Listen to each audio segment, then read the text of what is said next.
Oi, gente, bom dia! Gerente comercial é assassinado durante assalto em Cariacica. A vítima foi atingida por 7 facadas após discutir com os bandidos.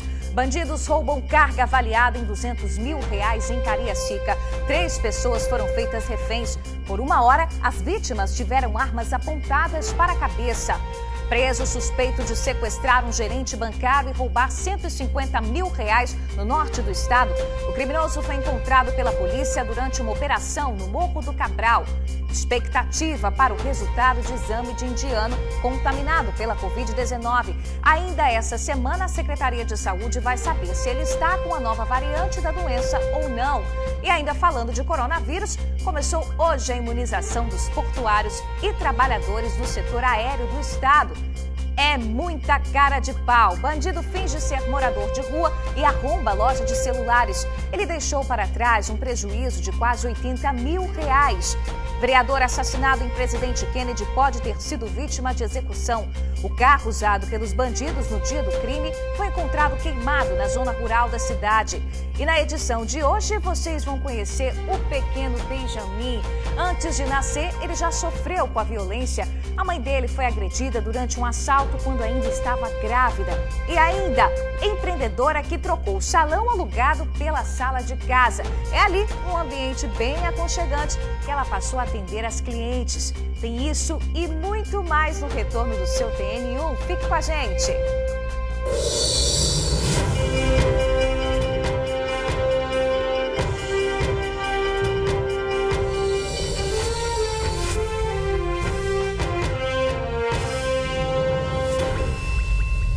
Estamos de volta. Uma carga de aparelhos eletrônicos avaliada em R$200 mil foi roubada em Cariacica. Tudo estava nesse caminhão que está aparecendo aqui para a gente. 3 pessoas foram feitas reféns e ficaram em poder dos criminosos por cerca de 1 hora. O caminhão foi encontrado em Vitória, em Jucutuquara, por volta das 4 horas da madrugada. Já estava vazio. A carga de eletrônicos como celular, fritadeira e vestuário tinha sido levada. Era a segunda viagem feita pelo motorista de 55 anos. Ele estava com 2 ajudantes de 19 e 21, quando no trajeto entre Cariacica e Vitória foi fechado por um veículo em que estavam 5 homens, todos encapuzados e armados. As vítimas assustadas não quiseram gravar a entrevista, mas contaram que logo após a abordagem, os 3 foram colocados dentro do carro dos bandidos e tiveram que permanecer de cabeça baixa. Enquanto isso, os assaltantes assumiam a direção do caminhão. Eles ficaram em poder dos assaltantes por cerca de 1h30. Nesse tempo, o rastreador do veículo apontou que o caminhão fez uma parada aqui, na rua principal do bairro Jaburu, onde se suspeita que a carga tenha sido toda retirada. O motorista e os ajudantes foram liberados na Ilha de Santa Maria sem lesões e o caminhão deixado pouco adiante, ao lado do IFES. O dono da transportadora não quis dar entrevista, mas avaliou o prejuízo em R$200 mil. A carga tinha sido comprada via internet e estava para ser entregue aos consumidores. A abordagem aconteceu quando o motorista fazia a segunda de 3 viagens programadas para transferência de carga de Cariacica para Vitória. Coincidência ou não, na madrugada da última sexta-feira, outro caminhão foi abordado por 5 homens armados e encapuzados na rodovia do Contorno. Os assaltantes pensavam que este caminhão transportava eletrônicos e, na verdade, era alimentos. Os homens chegaram a ser pegos num veículo onde estava parte da carga. Não foram reconhecidos pelas vítimas e, assim, liberados pela polícia. O caso segue agora sob investigação da Delegacia Patrimonial. Bem, a Polícia Militar diz que fez buscas na região, mas não houve detidos. A vítima foi encaminhada à delegacia para fazer o registro da ocorrência.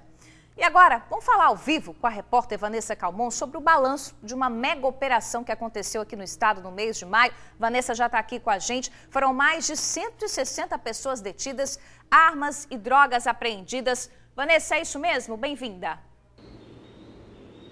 É isso mesmo, Bruna, muito obrigada. Bom dia para você, bom dia para todo mundo que nos acompanha. A gente teve, então, agora o resultado, o balanço dessa Operação Sentinela, uma operação que começou desde o ano passado, em abril do ano passado. Ela acontece de forma mensal e o principal objetivo, então, é cumprir mandados de prisão, principalmente de homicidas. Para a gente falar sobre esse balanço dessa operação, também outros assuntos, a gente conversa agora com o Coronel Douglas Caus, ele que é comandante da PM aqui no nosso estado. Coronel, muito bom dia para o senhor. Vamos começar falando então sobre esse balanço, como é que foi essa operação no mês de maio? Bom dia a todos. A Operação Sentinela é uma operação da Polícia Militar integrada com o Ministério Público Estadual, onde o nosso objetivo é o cumprimento de mandados de busca e apreensão de homicidas e traficantes, indivíduos que portam armas, e o cumprimento de mandado de prisão, principalmente homicidas e traficantes.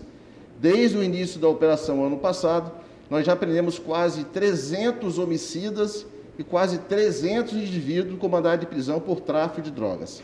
Coronel, o senhor destaca algum desse cumprimento de mandado de busca e apreensão, por exemplo, que foi realizado nessa operação agora em maio? Agora em maio nós fizemos o cumprimento de mandado de prisão no município de Serra, no bairro Serra Dourada 1, onde a nossa inteligência, juntamente com a Companhia Independente de Cães, fez a apreensão de mais de 50 quilos de cocaína em um local, inclusive, que fazia refino dessa droga.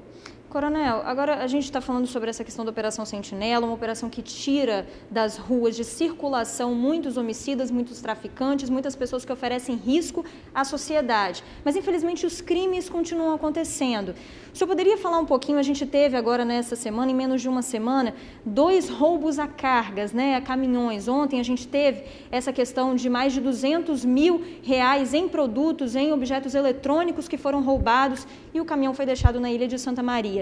Como a PM tem visto esse tipo de crime? A PM tem realizado algum tipo de ação específica para isso? Uma vez detectados esses crimes, o nosso planejamento e a nossa inteligência entram em ação. Se for na rodovia federal, trabalhamos em conjunto com a Polícia Rodoviária Federal. Se forem rodovias estaduais, trabalhamos junto com a Polícia Civil. E se forem naquelas rodovias, naquelas áreas rurais, a Polícia Militar lançou recentemente, através do governador Renato Casagrande, a Operação Colheita, onde nós estamos fazendo o patrulhamento de toda a área rural do estado do Espírito Santo, com excelentes resultados de prisão de indivíduos com mandado de prisão, armas, drogas, no sentido de levar mais segurança ao nosso produtor rural e fazer também um patrulhamento comunitário junto a essas pessoas. Coronel, além do patrulhamento, das ações, das operações, a polícia continua intensificando as ações, principalmente nas regiões dos morros, por exemplo, para diminuir a questão da sociedade ficar acuada enquanto o tráfico se faz comum nessas regiões? Vale ressaltar um excelente exemplo daquilo que você acabou de falar, que aqui no Complexo da Penha, a Polícia Militar está agora diuturnamente com uma operação que não tem data para acabar, onde 12 militares nossos fazem o patrulhamento de todo o Complexo da Penha, um complexo de diversos bairros apoiado pelas nossas tropas especializadas. Nós literalmente ocupamos esses bairros para que nós consigamos prender esses traficantes, levar mais segurança à sociedade e iniciarmos um processo de policiamento comunitário, a polícia mais próxima dessa comunidade, que na sua grande maioria são pessoas de bem.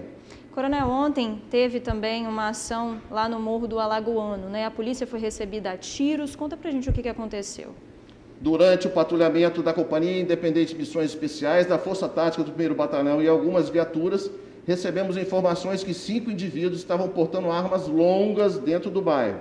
Iniciamos a operação, esses indivíduos receberam a Polícia Militar a tiros, houve o revide, um deles foi baleado, está preso no hospital, esse estava com uma arma longa, a carabina .44, e o outro também foi preso, um menor de idade, com uma submetralhadora calibre 380, com 3 carregadores. Aonde a Polícia Militar for recebida a tiro, principalmente por esses indivíduos que levam a essas comunidades o medo, o cerceamento do direito de ir e vir, a Polícia Militar vai usar a força máxima no sentido de prendê-los.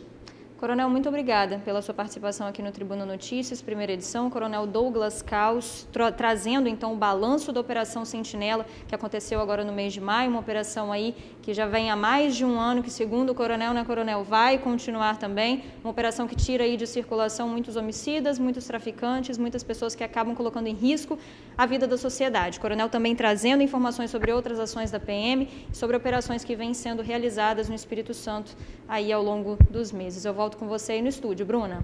Tá certo, Vanessa. Obrigada aí pelas informações. Agradeço ao coronel também. Vanessa, daqui a pouco tá de volta com a gente para mais notícias policiais. Bom trabalho aí. Olha, gente, a polícia continua atrás dos criminosos que mataram um vereador em Presidente Kennedy a semana passada. Nenhuma linha de investigação é descartada, inclusive a de que o parlamentar tenha sido executado. Um carro que pode ter sido usado pelos bandidos no dia do crime foi encontrado queimado ontem de manhã na localidade de Mineirinho, em Presidente Kennedy. O modelo do veículo é o mesmo citado pelas testemunhas. Na semana passada, os criminosos interceptaram o carro do vereador Marquinhos da Cooperativa e atiraram mais de 10 vezes. Marquinhos foi atingido na nuca e morreu no local. A esposa dele e um amigo também estavam no veículo e ficaram feridos. A Polícia Civil informou que as investigações continuam. Denúncias sobre os suspeitos podem ser feitas pelo 181. Ô, gente, bora atualizar os números da pandemia aqui no Espírito Santo. De ontem para hoje, houve registro de 71 óbitos. Mais de 1.500 novos casos da doença foram registrados. Vamos dar uma olhada aqui no painel comigo, ó. 482.137 pessoas se contaminaram desde o início da pandemia aqui no Espírito Santo. 10.798 óbitos foram registrados até agora e pouco mais de 453 mil pacientes conseguiram se recuperar da doença. Números que preocupam, tem a suspeita aí de uma nova variante, a indiana, circulando no estado. Continua isolado em um hotel de Vitória o indiano que testou positivo para a Covid-19. O exame, gente, que vai apontar se ele está contaminado ou não com essa variante da doença, deve ficar pronto ainda essa semana. Segundo a CESA, esta semana deve sair o resultado do exame que indica se o mecânico de navio indiano que testou positivo para a Covid tem a variante indiana. A pessoa proveniente da Índia que testou positivo deverá aguardar o resultado da Fundação Oswaldo Cruz para confirmar a existência da circulação dessa nova cepa que tanto preocupa o Brasil e também os demais países do mundo. Obviamente que mesmo não sendo essa cepa, ele, como foi positivo, deverá aguardar o tempo de isolamento até que o risco da transmissão possa ser eliminado. No domingo, 40 pessoas foram liberadas depois que em 2 ocasiões testaram negativo. Este empresário foi um deles, deixou o hotel com a filha. O hotel deu o amparo, comunicou a gente, falou das medidas de segurança. E daí em diante foi tranquilo, não tinha nenhum problema não. Essa consultora de vendas também deixou o hotel na noite de domingo. Eu cheguei na terça e deveria ter ido embora na sexta e estou indo embora hoje. Mas fui muito bem atendida, eles tomaram todas as medidas, graças a Deus tudo negativo. É só voltar para casa agora. O indiano chegou ao estado no dia 25 deste mês. Estava em um navio atracado no Porto Capixaba. Outros 2 tripulantes chegaram a ficar isolados, mas testaram negativo.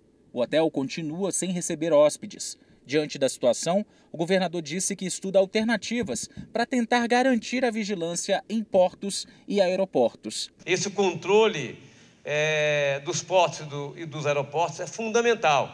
Inclusive, nós vamos analisar aqui no estado do Espírito Santo, pedir a minha equipe para ver se é possível nós, independente do governo federal, se a gente pode tomar algumas medidas nos portos, em comum acordo aqui, né, com a autoridade portuária, né, com a CODESE, com os portos, com os terminais privados e com os aeroportos.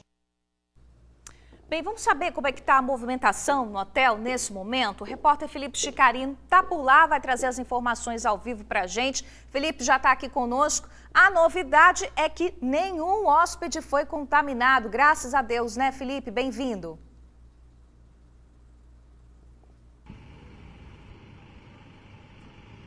Oi, Bruna! Como é que você tá? Tá sozinha aí? Bom dia, boa tarde. Boa tarde a todos que nos acompanham pelo TN1. Muito obrigado pela audiência de vocês. Pois é, Bruninha, a gente está aqui, né, próximo do hotel.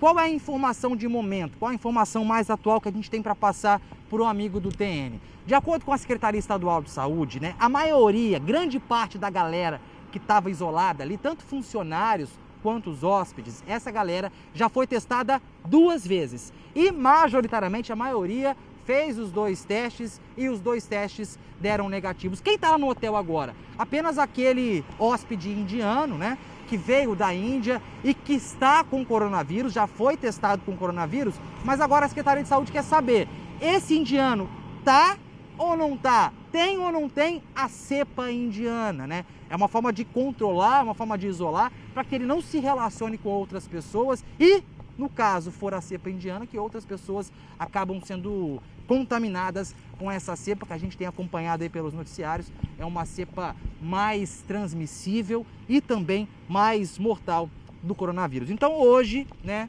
agora terça-feira, pouco mais de meio-dia, a gente vê então que só tem uma pessoa aqui, um indiano e 2 funcionários ajudando, prestando ali, levando a comida para ele no quarto, levando a roupa de cama, mas lembrando que tudo fica pro lado, o indiano pro lado de dentro e os funcionários pro lado de fora, para não ter esse contato, para o isolamento realmente poder fazer efeito. Quanto a isso também, a gente precisa dizer que vai ter uma coletiva de imprensa hoje às 2h30 da tarde com o secretário de Saúde, o Nésio Fernandes, que vai dar mais informações sobre essa questão aqui, que desde sexta-feira esse hotel foi fechado, mas como eu disse, essas pessoas já foram testadas 2 vezes, esses testes deram negativos e essas pessoas puderam sair do hotel. Mais uma notícia boa, Bruninha, começou hoje a imunização dos dos portuários e dos aeroportuários, né? Mas 2 grupos prioritários que fazem com que avançam aí essa imunização no Espírito Santo. Eu e o meu companheiro diário de reportagens, Bruno Passos, estivemos hoje em 2 pontos de vacinação para mostrar a imunização dessa galera que convive com gente do mundo todo. Acompanha aí a reportagem.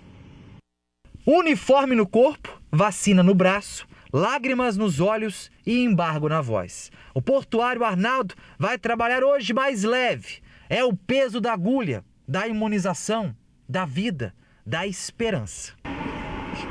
Nesse momento eu estou tão emocionado, porque a nossa área de risco, entendeu? Eu vi muitos colegas, perdemos muitos amigos na nossa área e eu estou agradecido, eu agradeço pelo dia de hoje de tomar essa vacina, viu? A emoção do seu Arnaldo mandou avisar que hoje 2 novos grupos prioritários começam a ser vacinados contra a Covid-19. A galera que trabalha nos portos e também aqui, ó, nos aeroportos. Ao todo, 3.692 pessoas serão imunizadas. A imunização acontece no ginásio da Universidade Salesiana de Vitória e também no aeroporto. São pessoas que lidam com o comércio exterior, então frequentemente eles estão em contato com estrangeiros, com indianos, enfim, com pessoas de todas as nacionalidades e além disso também com as mercadorias, que podem ser um vetor que podem trazer o coronavírus. Ambos os serviços são essenciais e não puderam parar nesta pandemia. A imunização, de certa forma, é um reconhecimento de que esta galera se expõe, corre risco e está sim vulnerável. Como explica a Flávia Fardim, representante da OGMO, o órgão de gestão da mão de obra portuária. O setor portuário é um setor de serviços essenciais e eles não pararam um único dia, estão aí na pandemia trabalhando todos os dias na linha de frente. Então foi uma batalha, a gente buscou muito, correu muito atrás, o OGMO, os empresários se mobilizaram juntamente com os representantes dos trabalhadores, buscaram o governo federal, buscaram o governo estadual e também o governo municipal e hoje nós estamos aqui nesse momento de felicidade com os trabalhadores iniciando a vacinação. E outra preocupação recente é o hotel em Jardim Camburi que precisou ser fechado e pessoas isoladas por conta da suspeita da cepa indiana num hóspede que veio da Índia e está com coronavírus. Para quem convive diariamente com pessoas do mundo todo, é difícil não pensar nisso. Muita aflição, né, cara? E ainda mais eu que sou daquela área hipertensa, a gente fica todo ansioso para que chegue logo, né? Pelo menos isso aí a gente ameniza um pouco, né? O Heleno já foi imunizado e está feliz da vida. Ele trabalha diretamente com malas que viajam o Brasil e o mundo. Mais aliviado, assim, sem aquela preocupação e anseio de receio de pegar na bagagem. porque a gente trabalha com manuseio de bagagem, né? E a gente nunca sabe quem está com assintomático, quem não está. Então, essa vacina ela já traz mais segurança para todas as pessoas que trabalham no aeroporto. É, seu Arnaldo, a vacina é mesma nosso único porto seguro. Chora mesmo. Essas lágrimas enchem a gente de esperança. Obrigado.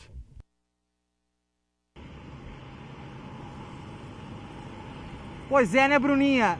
Eu não sei se você compartilha da mesma opinião que a minha, mas toda vez que a gente vai para a fila da vacinação, mostrar essa galera que está recebendo a vacina no braço, e quando a gente vê no olho dessa galera, né, essas lágrimas, são lágrimas de esperança, né? São esperança essa que move a gente, que faz com que nós nos cuidemos, aumentemos a nossa vigilância para que possamos chegar, esticar o braço e receber essa vacina.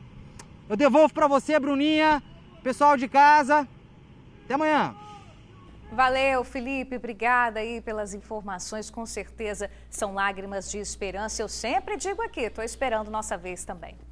Olha, vocês vão ver agora a cara de pau de um falso morador de rua. Ele montou um verdadeiro acampamento em frente a uma loja da Serra como se fosse dormir. Mas, na verdade, gente, era só uma tática para arrombar o comércio e roubar os celulares. Vê se pode. Prejuízo de cerca de R$80 mil. 31 de maio, quase 2 horas da madrugada. O suspeito se passa por morador de rua. Senta, observa. Ele está sozinho em frente à avenida principal de Porto Canoa, na Serra.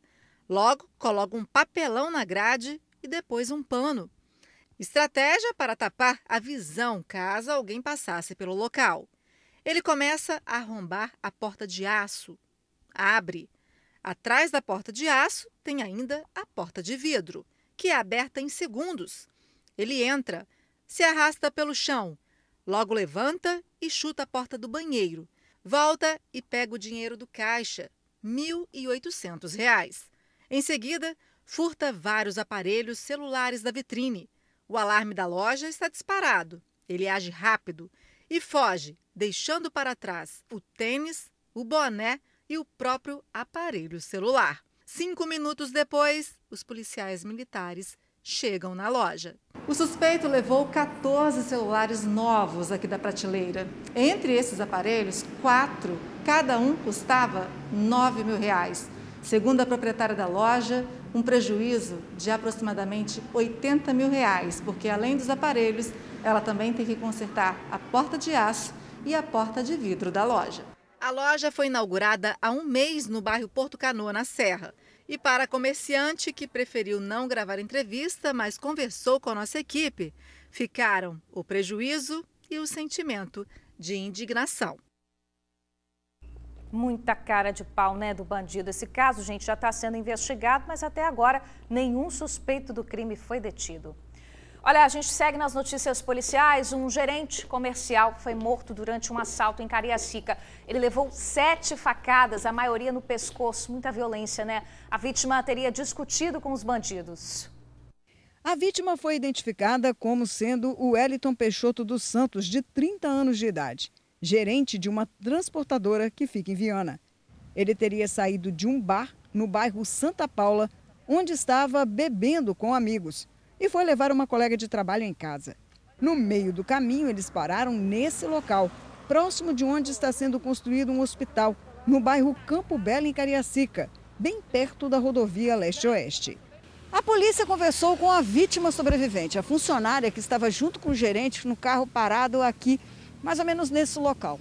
Ela contou que assim que viu 2 homens se aproximando, pediu para que ele saísse da região, porque era muito perigoso ficar aqui, um local escuro.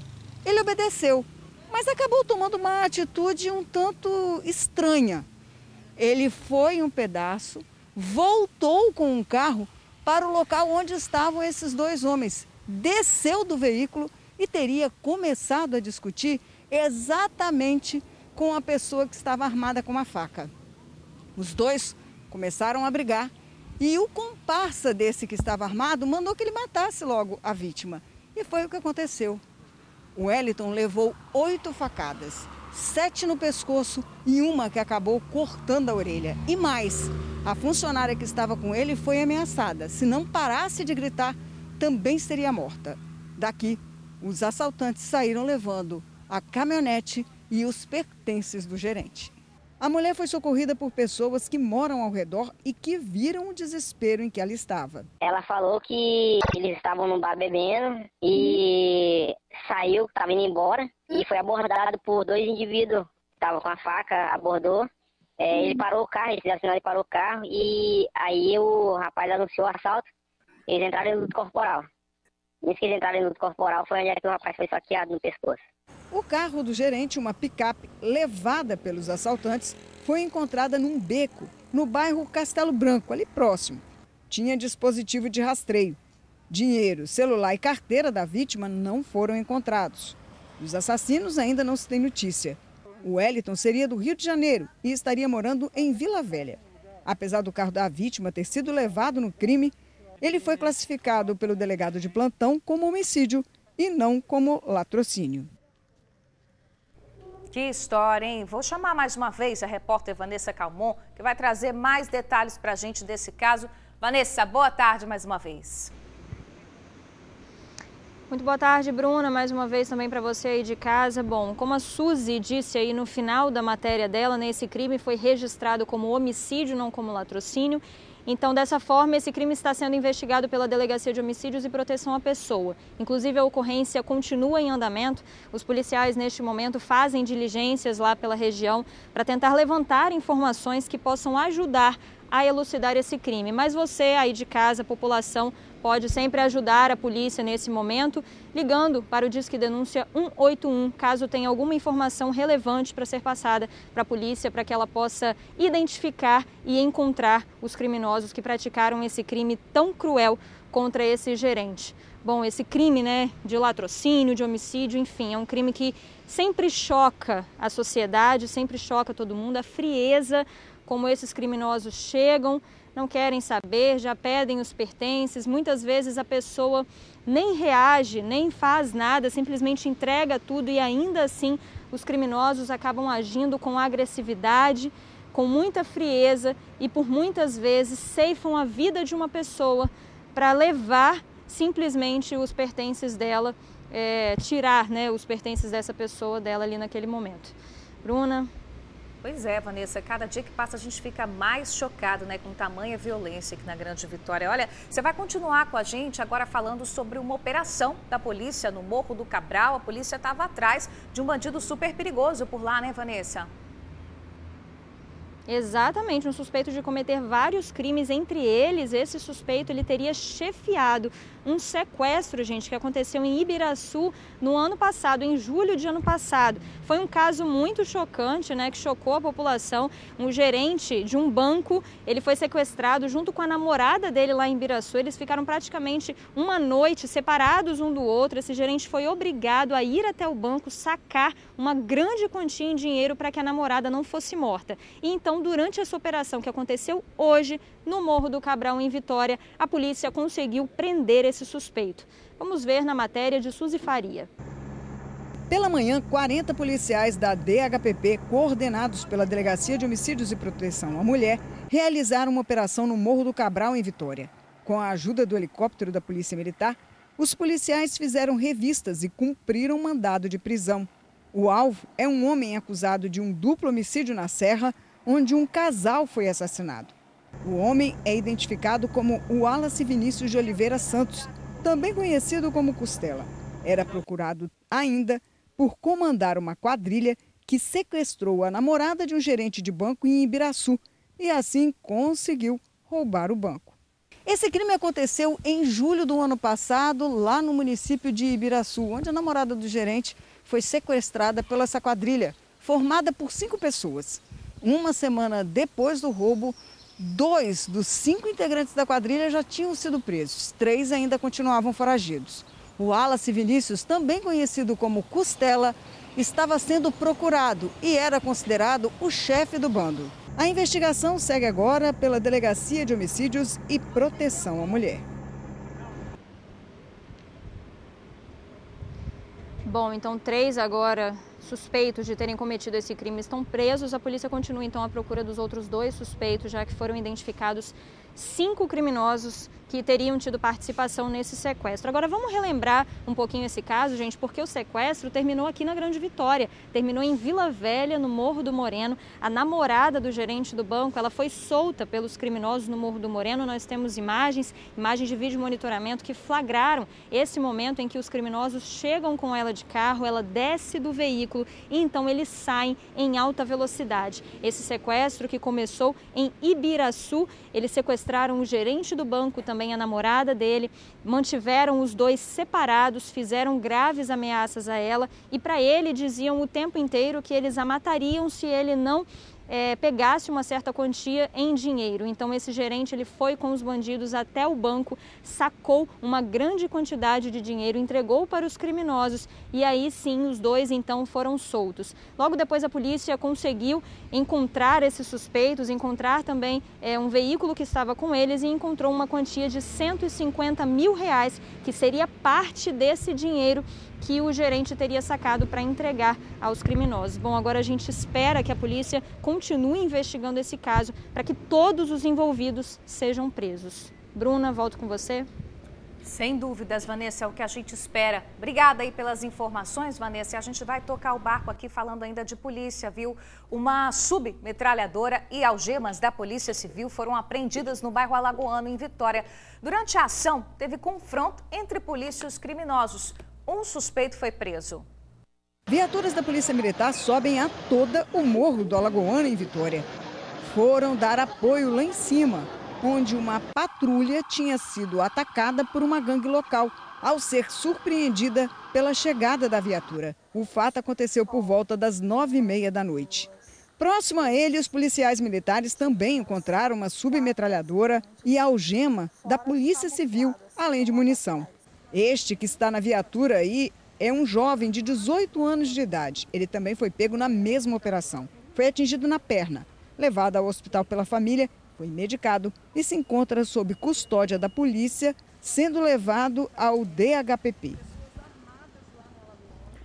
Olha, foi reconhecido o corpo encontrado na Praia da Costa, em Vila Velha, na última quinta-feira. É do pescador que estava desaparecido.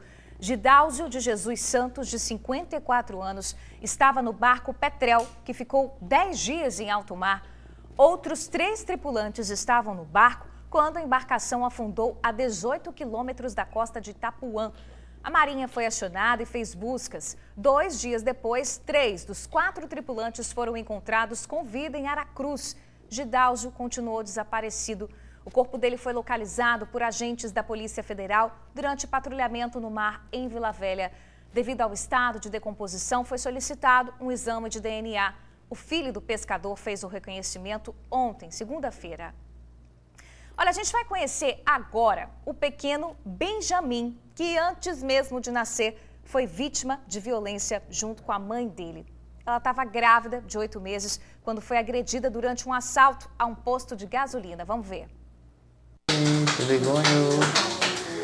Cabeludo, gente, meu Deus. A voz do papai babão mexendo com Benjamin é do Yuri. Ver o filho assim tão saudável é a maior felicidade do paizão. Não tem explicação não, que é muito bom. Eu chego toda vez que eu chego, ele tá ali, eu dou um beijo, um abraço nele. É maravilhoso. Benjamin nasceu no dia 28 de maio, um presentão para a mamãe Sara, que faz aniversário no mesmo dia. Ela e o neném vieram para casa ontem. Estão curtindo esse momento bem pertinho um do outro, depois do susto que levaram. Agora a gente está mais aliviado, porque antes a gente ficava preocupado porque ela sentia muitas dores. Assim, por causa da pancada também, por causa que a barriga estava grande e tudo. Mas agora a gente está mais aliviado, apesar que não dorme, mas está. Quando estava grávida de 8 meses do Benjamin, Sara sofreu um assalto no posto de gasolina onde trabalha, que fica no bairro Bela Aurora, em Cariacica. O crime foi gravado pelas câmeras do local. Sara foi covardemente agredida na barriga por um dos assaltantes e chegou a ter uma arma apontada para a cabeça. A marca da coronhada ficou no corpo dela. Fiquei muito nervoso, não tem A pessoa que faz aquilo não tem coração mesmo. Porque a gente tá aqui trabalhando, lutando e a pessoa vem fazer uma covardia dessa, ainda mais com uma grávida. Não... Imediatamente, Sara foi levada para o hospital. Naquele mesmo dia, eu consegui contatar o meu sogro e ele levou a gente no hospital. A gente, graças a Deus, não aconteceu nada com o bebê, porque ele já estava encaixado certinho. No máximo que eu podia ter pegado era na perninha, mas só que ele estava pro outro lado. O assalto aconteceu no último dia 25 de março e desde então, Sara não voltou mais ao trabalho. Agora está de licença maternidade, mas ainda não sabe como vai ser quando voltar ao local que traz lembranças tão assustadoras. Ela ficou muito receosa, querendo, não sei, ficava a noite inteira acordado, não conseguia dormir direito por causa... E toda vez que ela fechava o olho, ela lembrava, estava complicado. Mas por enquanto, a única preocupação da família é aproveitar muito o pequeno Benjamin. Forte, corajoso, um verdadeiro vencedor, antes mesmo de nascer. Agora é só alegria. Agora o meninão está grande, está saudável, a gente vai tentar tocar a vida, né? Sem lembrar dessa parte ruim. Lindo demais o Benjamin, né, gente? A gente deseja aí muita saúde para ele, para a mamãe Sara e para o papai também. A gente perguntou para a Polícia Civil como é que ficou a história desse caso, né? Se algum bandido foi preso, mas até agora a gente não teve resposta não, viu? Olha, o TN conta agora a história da Ieda, uma cabeleireira que teve experiência até mesmo internacional, tá? Mas com a crise causada pela pandemia, foi preciso inovar para manter o negócio de pé. Ela trocou o espaço alugado pela sala de casa e ainda se especializou em outras áreas. Vamos ver.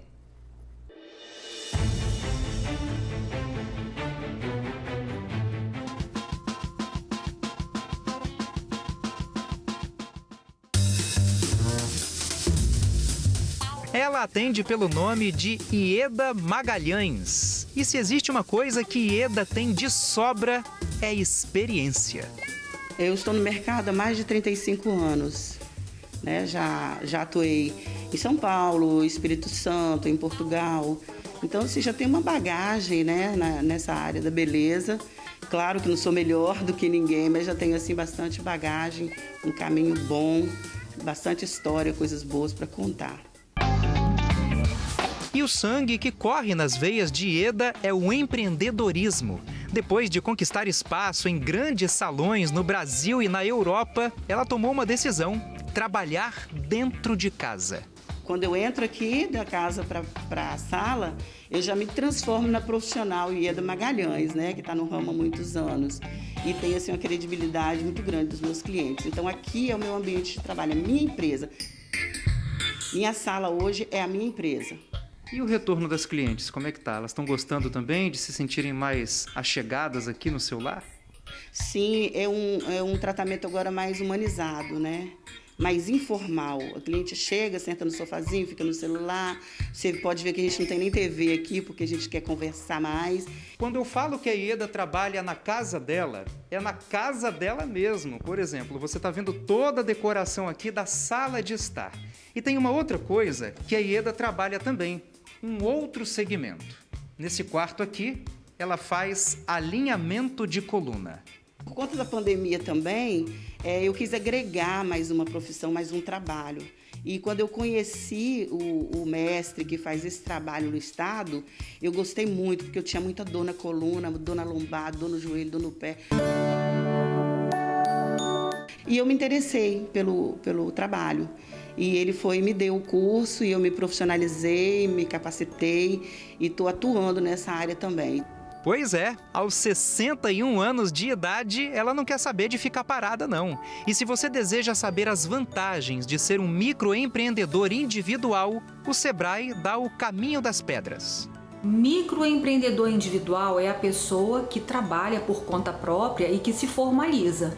O MEI, ele pode ter uma série de benefícios, dentre eles os benefícios previdenciários, como auxílio-doença, auxílio-maternidade, entre outros. Ele pode emitir notas fiscais, ele pode contratar um funcionário, ele pode participar de licitações, dentre outras vantagens. Então, estejam atentos, o Sebrae está disponível para apoiá-los e ajudá-los nesse processo, através dos nossos canais de atendimento. O processo ele é totalmente desburocratizado, assim como também é o processo de formalização.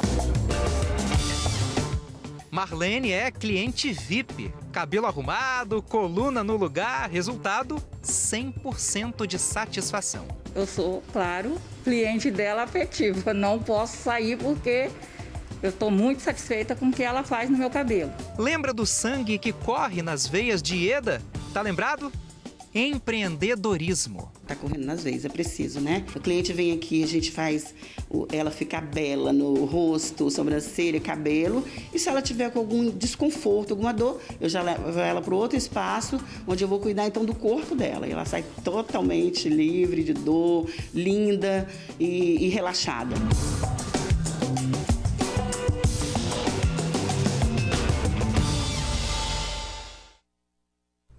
Que bacana, né? Tem que se reinventar mesmo, né? E se você também sonha em ser um empreendedor, saiba que o Sebrae te ajuda em tudo, viu? É só entrar em contato através do telefone 0800 570 0800 ou no portal sebrae.com.br. Gente, vocês estão perguntando muito aqui, participando do nosso WhatsApp, sobre a vacinação, principalmente em Vila Velha. A gente está aqui conversando com a Inês Freire e com outros amigos do TN também, que estão preocupados, pois tomaram a primeira dose da Coronavac, já passou muito tempo de tomar a segunda e não tem nem previsão, né? É o seguinte, Vila Velha vai abrir hoje, às 5 horas da tarde, 17 horas, 2.000 vagas para a vacina da Covid-19. Essas vagas vão ser divididas. 1.000 vagas para os trabalhadores portuários e as outras 1.000 vagas para as pessoas com 55 e 59 anos que não têm nenhuma comorbidade. Claro que a gente perguntou também sobre a segunda dose da Coronavac. A princípio, a resposta da Prefeitura de Vila Velha é a seguinte: ainda não tem previsão para uma nova chamada, mas talvez hoje, no final da tarde, saia alguma novidade aí sobre a segunda dose da Coronavac em Vila Velha. Então, fica ligado no site da Prefeitura, vacina.vilavelha.es.gov.br. O site da Prefeitura de Vila Velha para você ficar atento à segunda dose da Coronavac. Vacina.vilavelha.es.gov.br. Pode ser que hoje, ao fim da tarde, tem um feriado também, as coisas vão adiantar, né, de Corpus Christi, sai alguma novidade aí sobre a segunda dose da Coronavac em Vila Velha, viu? E a seguir, um pedido de ajuda para um idoso que vive na rua e faz tratamento contra o câncer. Na volta, a gente dá mais informações sobre a vacina aqui no estado. Fique com a gente, é rapidinho. Armas e drogas escondidas em geladeira e máquina de lavar. Vê se pode, mas foi o que a polícia encontrou em uma ação no bairro da Penha. 2 pessoas foram presas.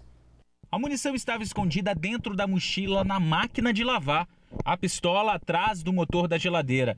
Parte da droga numa sacolinha escondida numa fresta da telha. O material foi encontrado numa casa no bairro da Penha. Lá, a polícia também conseguiu prender um dos gerentes do tráfico, de 28 anos. E um detalhe, sem nenhuma passagem pela polícia. Ele não possui nenhuma passagem pela Justiça Criminal, o que demonstra esse conhecimento, né, da região do tráfico de droga, que ele é sempre avisado através dos olheiros. E é muito difícil de estar realizando a prisão desse indivíduo. A operação se estendeu e chegou na casa de mais um integrante do tráfico de drogas. Lá, colete balístico e radiocomunicadores foram encontrados. A polícia chegou até os dois após uma denúncia anônima. Perto do final da operação, assim que os criminosos ali da região do bairro da Penha ficaram sabendo da presença dos policiais, começaram a soltar fogos. Eles também estavam se esquematizando para tentar salvar, resgatar os criminosos que foram detidos. Durante o cumprimento da verificação lá da denúncia, a gente recebeu a informação de que criminosos efetuariam tiros de rajada próximo da equipe para desviar a atenção ou até mesmo para atingir a equipe. Eles usam essa tática para chamar a atenção, às vezes para a polícia sair dali correndo, tentar capturá-los e tirar o foco do local onde a gente estava. Ô, gente, agora nós vamos contar a história do seu Nildo. Um idoso que está em situação de rua e faz tratamento contra o câncer. Uma moradora viu a situação dele e se comoveu, pediu ajuda à prefeitura. Hoje, mais de 400 pessoas vivem assim, em situação de rua, somente na Serra. Lá vem a Ana Paula com um cafezinho na mão. Um café todo especial para seu Nildo. Seu Nildo tem 70 anos e está doente. Ele vive debaixo de um abrigo de ônibus em frente à unidade de pronto atendimento de Serra Sede. É sozinho, a família, ele não sabe onde está, só fala que é mineiro de Belo Horizonte. A Ana Paula viu a situação de seu Nildo e o coração falou mais alto. Eu moro aqui perto, próximo aqui, e de madrugada saindo para trabalhar, às 5 e pouca da manhã, eu me deparei com essa situação aqui. Estava olhando para cima, aquela situação me deixou muito triste. Seu Nildo não tem documentos, só tem esse boletim de ocorrência que aparece o nome completo dele, Nildo dos Santos. Esse boletim foi registrado no dia 17 do mês passado, porque justamente teve os documentos pessoais furtados. É uma das poucas coisas que se sabe a respeito de seu Nildo. Achei que assim, aqui por ser perto de prefeitura, UPA, assistência social da Serra está logo aqui atrás, eu achei que isso fosse ser bem rápido de acabar. Mas não foi. O município da Serra tem 417 pessoas em situação de rua e, infelizmente, o seu Nildo é uma delas. É importante a gente lembrar que são 417 famílias perdidas, 417 histórias de vida. Mas a grande pergunta é, o que fazer de verdade para ajudar pessoas assim? A secretária de Assistência Social ressalta que existem abordagens sociais, mas sair dessa situação de rua depende da vontade da pessoa também. Uma pessoa em situação de rua, às vezes ela procura a rua como uma fuga, como uma libertação, como uma saída, às vezes, do contexto que ela vive. Seja um contexto de violação, seja um contexto em que ela teve uma perda familiar, seja um contexto onde a orientação sexual dela talvez não conversa com a família. Então, ela busca a rua como uma alternativa. Então, assim, o que acontece? Quando você dialoga com essa pessoa para trazer ela para um espaço que, mais uma vez, ela vai ficar entre muros, ela vai ficar entre paredes, onde ela ali possui regras, muitas vezes você não consegue trabalhar essa pessoa. Especificamente no caso de seu Nildo, a prefeitura já o conhece. Ele tem câncer e estava em tratamento. O seu Nildo, ele é um caso que já vem ontem mesmo, a abordagem social já fez um novo atendimento a seu Nildo. Ele é um senhor hoje que ele é um paciente do Hospital Santa Rita, por uma questão de saúde, ele faz um tratamento de radioterapia. Até esse tratamento que foi feito com o seu Nildo, ele está sendo difícil porque ele não aceita também fazer as sessões e a abordagem trata como se fosse uma criança mesmo, porque leva para o acolhimento, ele quer sair, ele faz birra. É um menino, que a gente tem que tratar e trabalhar nesse sentido, porque a gente não tem como compulsoriamente e não é permitido também que a gente mantenha ele em cárcere privado, porque ele é uma pessoa com direito de ir e vir. E dói muito ver um ser humano ficar dessa forma. Não sei te dizer assim, o tamanho da imensidão do sentimento que está aqui dentro de mim, de poder de alguma forma ajudar esse senhor. É uma situação lamentável mesmo, mas é como a secretária de Assistência Social falou. A prefeitura oferece abrigo, mas quem está em situação de rua se recusa a cumprir as regras e ficar dentro do local, muitas vezes, E aí não tem jeito, acaba voltando para a rua. Vamos torcer aí para ele. Terça-feira, 1º de junho, veja os destaques do jornal A Tribuna. 1 milhão de vacinas no estado. Agendamento a partir de hoje para quem tem de 55 a 59 anos. Médicos confiam na proteção da Coronavac. Governo quer abrir 40 mil vagas para jovens ganharem R$ 600. Idoso é espancado até a morte no meio da rua, em bairro da Serra. Amei te conhecer, filho, diz o Whindersson Nunes. E veja ainda na edição de hoje, em AT2, a gente é sabotado o tempo inteiro na vida. Corpus Christi com carreatas e mini tapetes. E em esportes, Gerson coloca um pé no Olympique.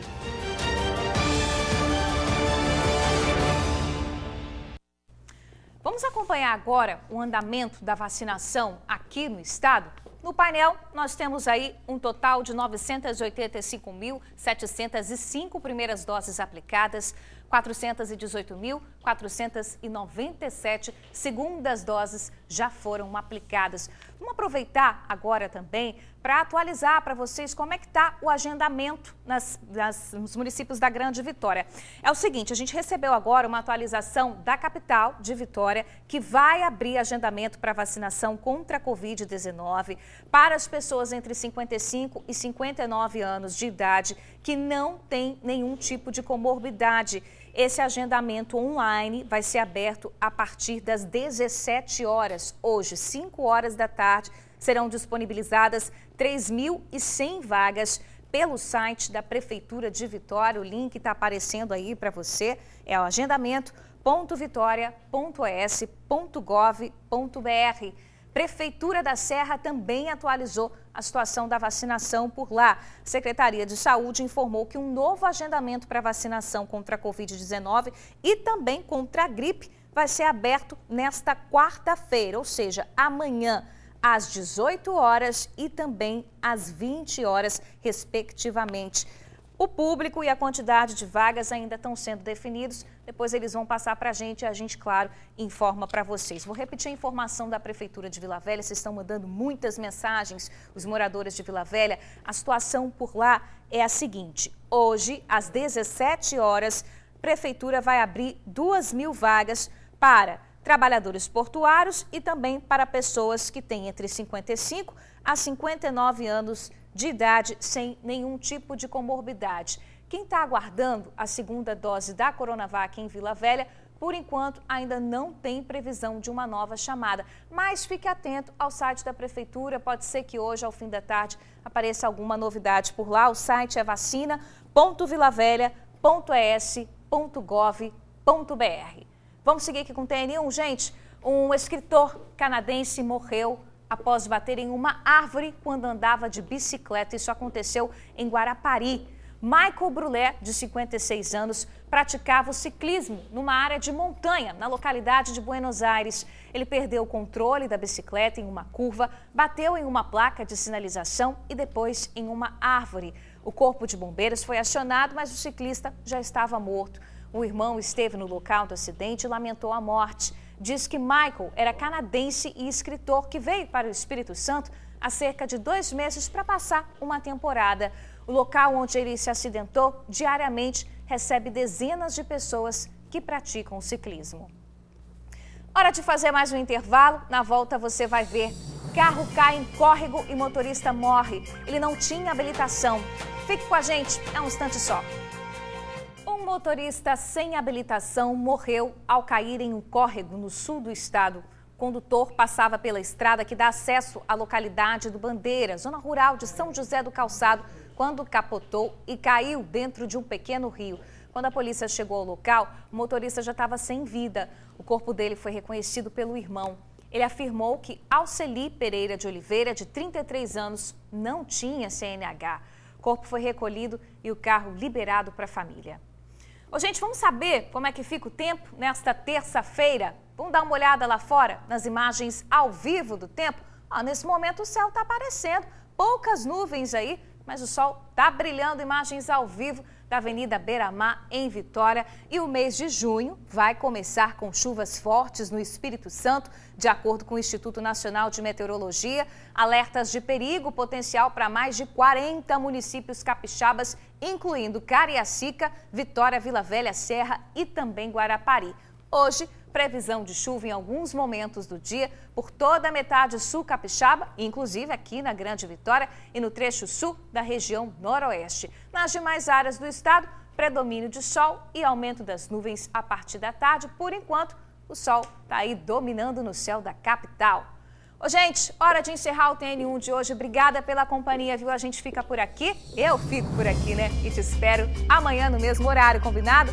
Beijo enorme. Tchau, tchau. Se cuida.